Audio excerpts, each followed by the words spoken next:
Good morning everyone. Hope you all are good. So in last lecture we cover our cardiac cycle which is of 0.8 second. Cardiac cycle 0.8 second था मेरी video नहीं okay. Next हम करेंगे electrocardiograph. इसको मैं आपको थोड़ा थोड़ा आइडिया दे देती हूँ इसमें क्या है, उसके बाद हम इसको रीड करेंगे। हमने देखा है कि एक इलेक्ट्रोकार्डियोग्राफ जो एक मशीन है वो पिप पिप साउंड करती है शो जब बंदा वेंटिलेटर पे होता है। उसकी जो है मॉनिटर में हार्ट बीट्स दिखती हैं। उन हार्ट बीट्स को गिन के हम पता लगा सकते हैं कि वो उसका दिल 1 मिनट में कितनी बार धड़क रहा है। इट मीन्स कुछ तो वो हर एक वेव, हर एक पॉइंट जो उसकी वेव का उसकी डिपिक्ट करता है कुछ ना कुछ तो भी वो क्या है। ठीक है, तो इलेक्ट्रोकार्डियोग्राफ जो है हमारी मशीन है जो पिप पिप साउंड शो करती है।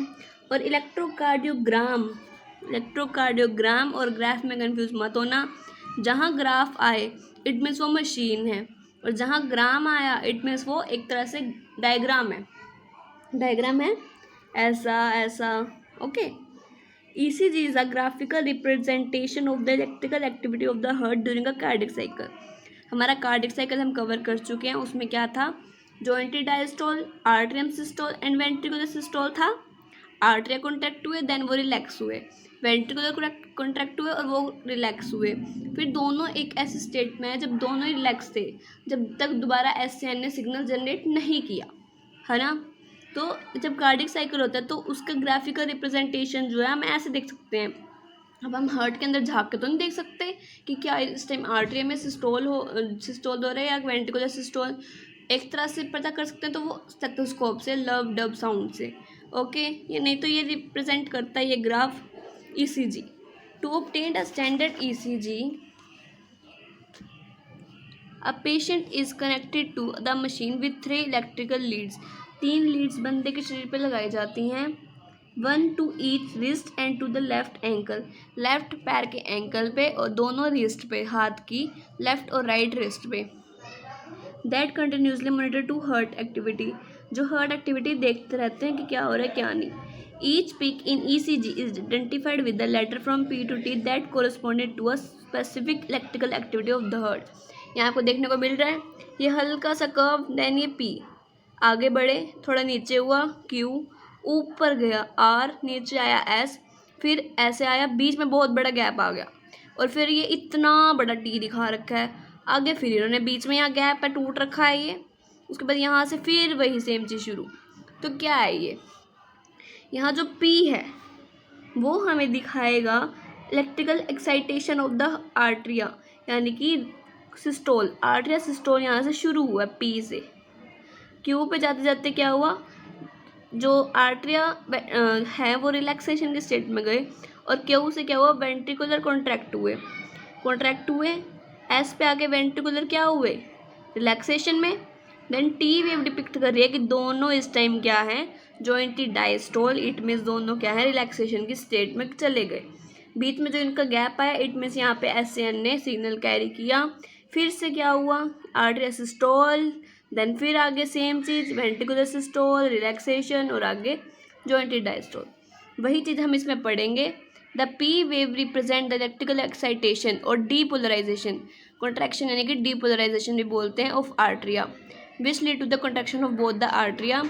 The QRS complex represent the depolarization of the ventricle, यानी कि QRX क्या शो कर रहा है, contraction of the ventricular. The contraction start shortly after Q से स्टार्ट हो जाती हैं and marks the beginning of the systole, यहाँ से वेंट्रिकुलर सिस्टोल स्टार्ट होता है। ऑब्वियसली बाय काउंटिंग, सॉरी ये लाइन मैंने मिस कर दी। The T wave represent the return of the ventricular from the excited to normal state. T wave तक आया तो यहाँ से पता लग गया कि दोनों का जो है वापस की स्टेट में, अपना रिलैक्सेशन की स्टेट में है। The end of T wave mark the end of systole, यहाँ पे जो है इसका एंड क्या शो कर रहा है कि इन दोनों का जो systole, ventricular systole, arterial systole, दोनों के रिलैक्सेशन, जॉइंटली डायस्टोल सब क्या खत्म हो गया। हो गया ये line. Obviously by counting the number of QRS complex, ये जो QRS कॉम्प्लेक्स बनते हैं ना ECG में, that occur in the given time period, one can determine the heart beat rate of a individual.